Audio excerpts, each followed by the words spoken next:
Welcome to Lookouts and Waterfalls in the Blue Mountains, episode 12, Let Our Videos Be Your Guide. In this episode, we drive to North Wentworth Falls to visit Water Nymph's Dell Falls, then south to Inspiration Point for views from Moya and Gladstone Lookouts. Hello and welcome. We have arrived in Dell Road in Wentworth Falls and about to walk into Water Nymph's Dell to see Water Nymph's Dell waterfall. After that, we'll drive south to Inspiration Point and walk to Moya Lookout over the Valley of the Waters. And lastly, we'll walk across to Gladstone Lookout on the west side of Inspiration Point. These are the roads we took to get to the start of the walking track.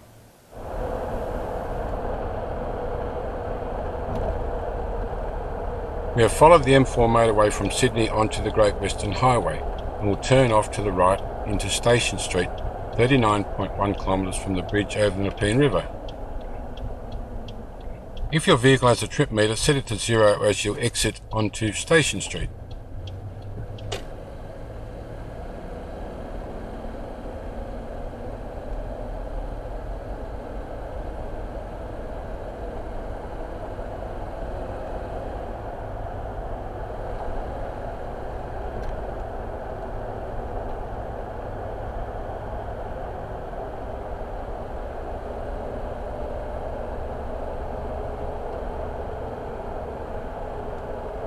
At 350 metres over the railway bridge, do a hard right turn into Railway Parade.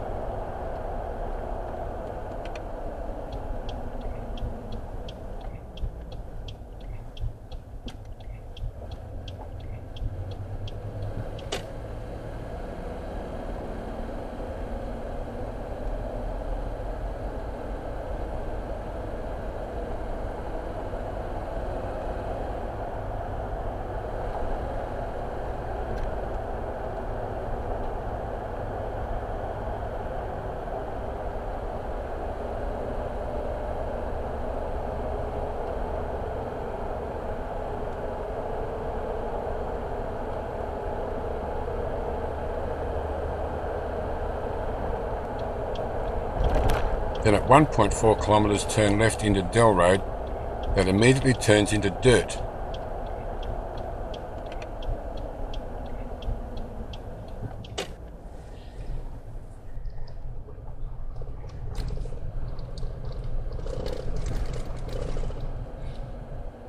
Stop where convenient and follow the Water Nymph Dell walking track to the falls.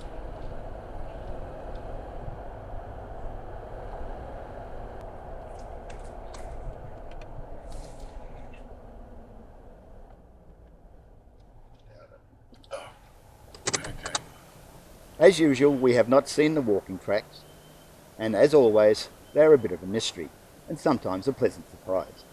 Well, off we go then.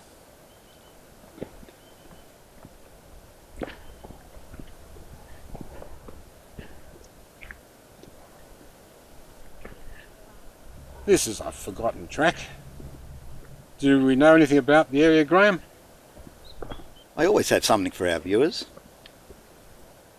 Water Nymph Dell is a small valley east of Wentworth Falls railway station. It is the headwaters of the Blue Mountains Creek and located between Railway Parade and Westbourne Avenue. Walking access is via this track from the end of Dell Road of Railway Parade and continues to Westbourne Avenue on many maps. A nymph in Greek mythology, if you don't know, is a guardian spirit of nature. This is the land of the giants. Too big for once. Yeah. The Katoomba Mountaineer in October 1897 printed, "The new track to Water Nymph's Dell has been completed." As far back as 1879, the Railway Guide of New South Wales records it as a very pretty waterfall in a curiously secluded narrow glen. According to the Blue Mountains History Journal number 8 from 1877, a government surveyor by the name of Walter D. Armstrong was granted 17.5 acres of land. That's a little over 7 hectares east of Wentworth Falls Station. On this land he built a house, named it Gilda, and lived there for about 5 years, after which he sold it to Herbert Palmer, who sold it to Jane Foster, then in 1910 to William Herbert Wood, who was an MLA and government minister. Wood renamed the house Minnewanka, as his wife was Canadian-born in Swan River, Manitoba, and Lake Minnewanka is a large glacial lake in Alberta. Minnewanka sounds a lot more like Minnetonka, but funnier, of course. If you have been following us along, we visited Minnetonka Falls in episode 8. The two lakes are in different countries, but it makes you think, doesn't it? No one really knows who named our Minnetonka Falls. No owner since Wood has ever called the house Minnewanka. Until this day, the house is still there, but it's called Green Gables. Didn't you say this was only about 500 metres? I know. Now back to our story. In September 1910, the same year Wood purchased Gilder, the Secretary of the National Reserve, a Mr. Fred Moore, constructed an ornamental lake at Water Nymph's Dell, about 10 minutes' walk from the station. The site, he said to reporters, is ideal for the purpose and should prove a great attraction. Oh, I found a ladder.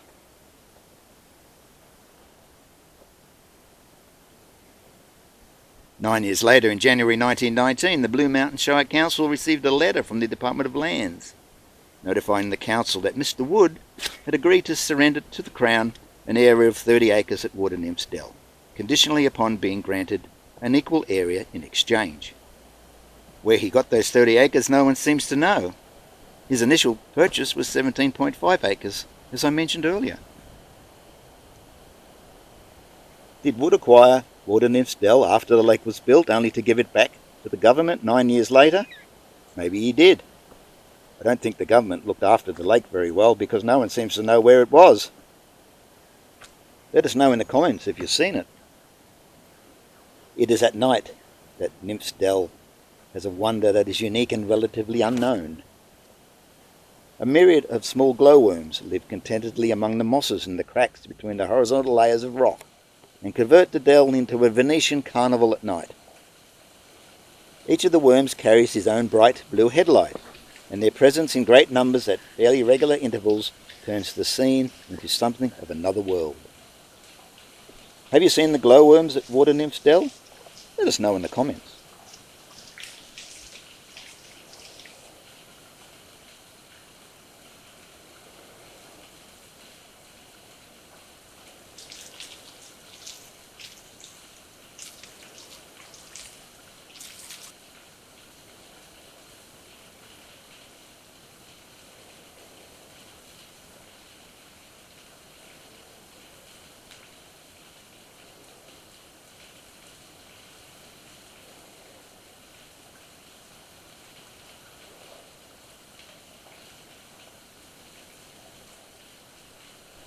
It goes on forever. Whoop.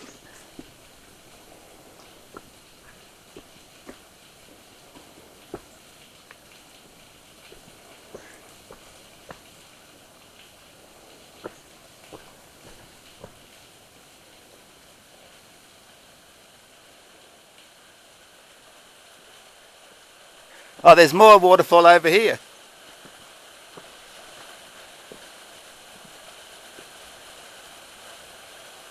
I think the main fall is over here.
This is the photograph taken by David Noble. Okay, we're back at the car on Dell Road. Wasn't that a great waterfall? Where next, Jeff? Our second stop today is Moya and Gladstone Lookout on Inspiration Point. I'll show you how to get there along our drive. If you have followed the M4 motorway from Sydney onto the Great Western Highway, you'll need to turn off to the left into Scott Avenue, 41.4 kilometres from the bridge over the Nepean River. If your vehicle has a trip meter, set it to 0 as you exit onto Scott Avenue.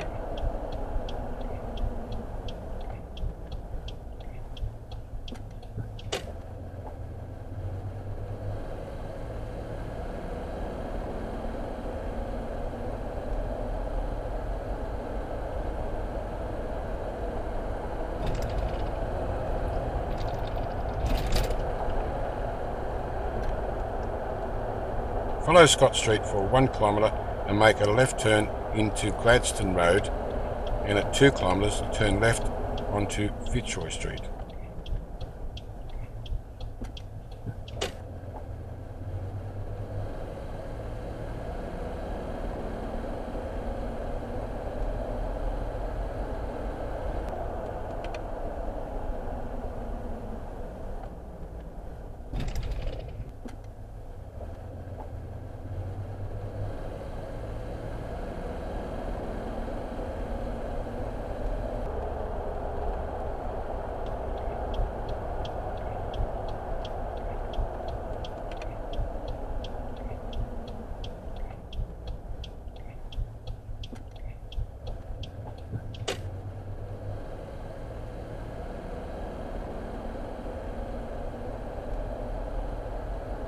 At 2.3 kilometres, turn right into Watkins Road.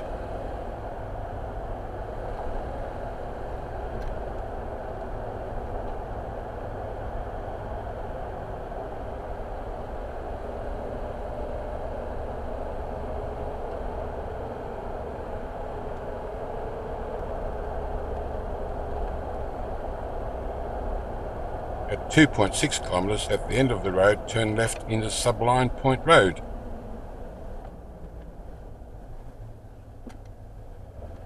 Then at 2.7 kilometres, turn right into Fairmont Place.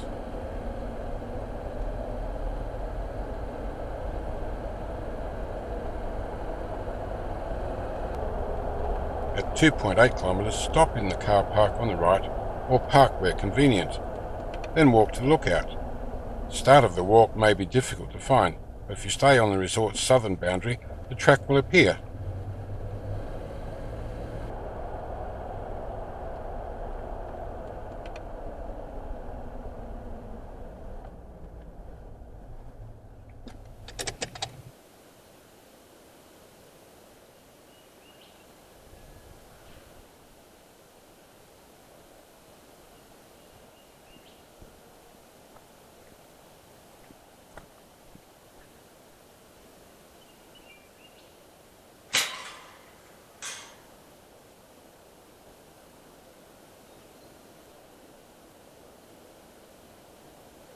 Finding the start of the Lillians Bridge walking track that leads to the side track to Inspiration Point was somewhat confusing, but we found the sign behind number 2 Sublime Point Road after walking from the small car park inside the front gates of the Fairmont Resort.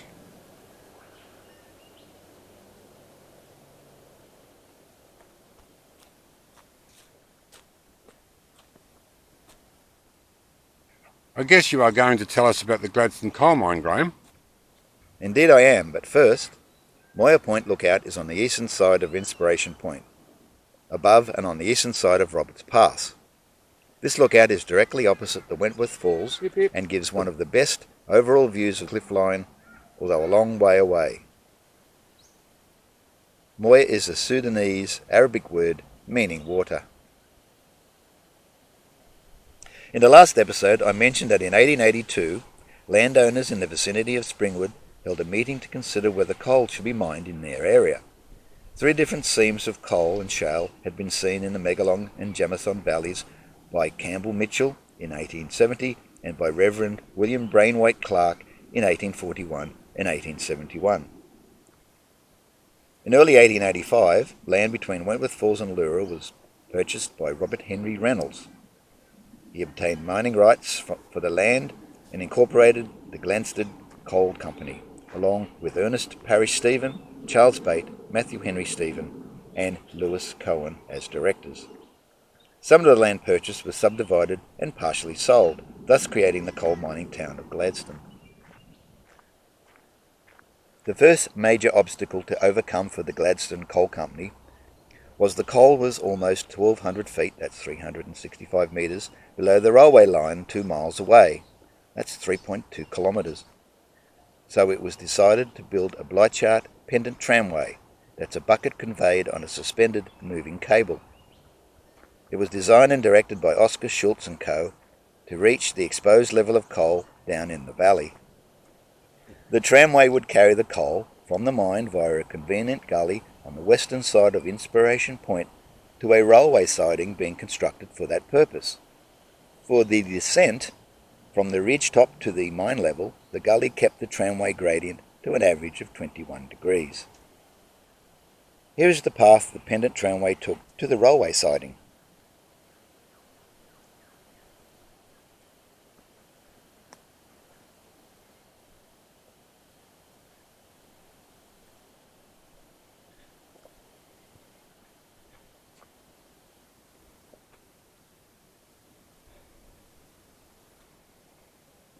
The mine consisted of 2 tunnels about 30 metres deep, the larger on the left and the smaller ventilation shaft on the right, both tunnelling in a northerly direction under Elizabeth Bowden Ridge. Very little is known of the tramway terminus other than a newspaper reference that the tramway buckets were brought in pairs from the mine tunnel to the special trolleys, pushed under the transport rail where the carriers were hooked on. Then as the carrier was pushed further along the rail, the track sloped down and the bucket and the carrier were lifted off the trolley. The carrier then pushed along to where it would be clipped onto the haulage rope. Rope is a mining term for cable. The carrier and full bucket attached was then transported to the top of the gorge and over to the railway siding. By July of 1885, Oscar Schultz had built the pendant tramway to the Gladstone coal mine, and it worked well. Robert Reynolds, the owner of the mine, speculated that he could deliver 1,000 tonnes of coal to Sydney every week. When the mine officially opened, formal haulage commenced on Thursday, the 18th of July, 1885. The drive was already about 230 metres into the hill, and even then the best quality of coal had not been touched. There is more to tell you during our short walk from Moya Point to Gladstone Lookout. Valley of the Waters down there.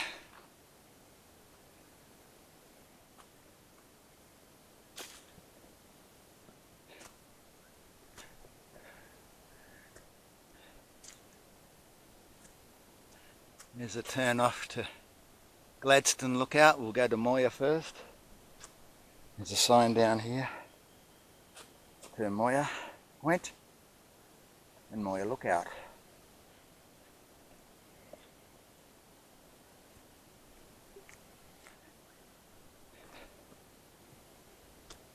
Another sign here, Moya Point to the left, and Roberts Pass. So we're going to Moya at this point. So we shall continue down here.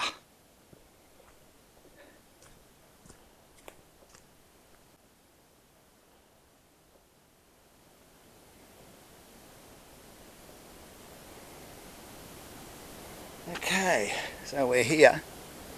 This is not a made up lookout, it has no fencing.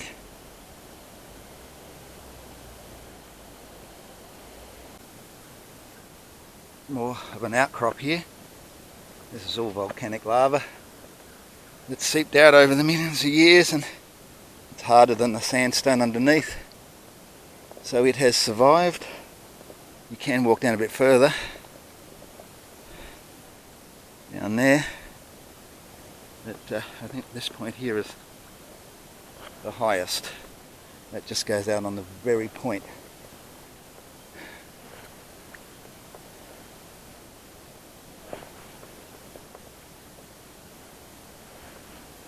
But there you can see back to the conservation hut and the valley below. And from here you get a panorama. It's looking east into the Valley of the Waters. And on this side, and a little bit west, is Sublime Point. Down in the valley here, you can't see much in the valley. And I think this is as far as I'll go.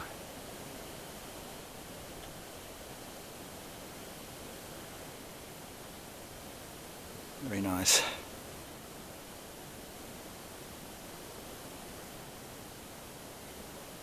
Our last stop today is Gladstone Lookout. For us, it's a 70-metre walk back to the sidetrack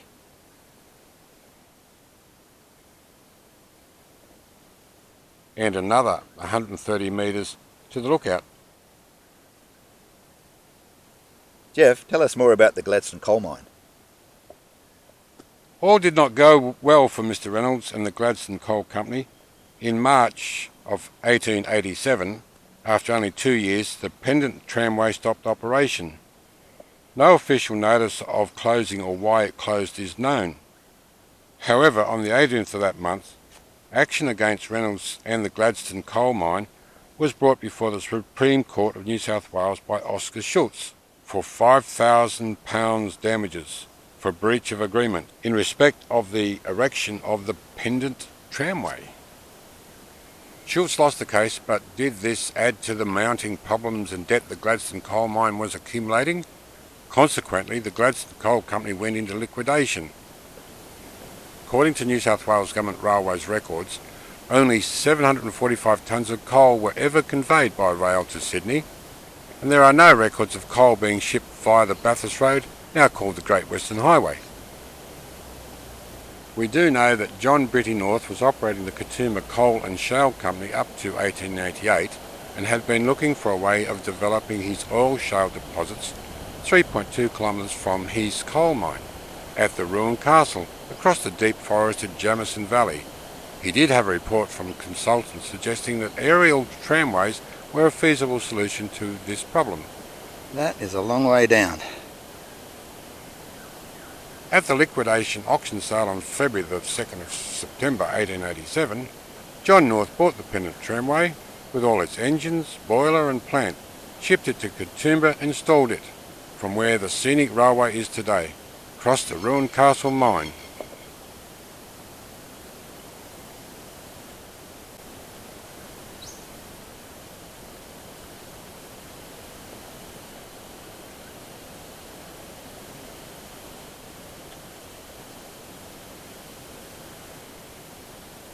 Spectacular.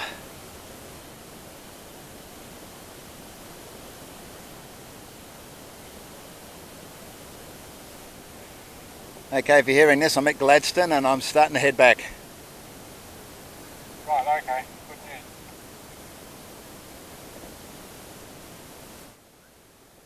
Back at the intersection. And heading back to the car.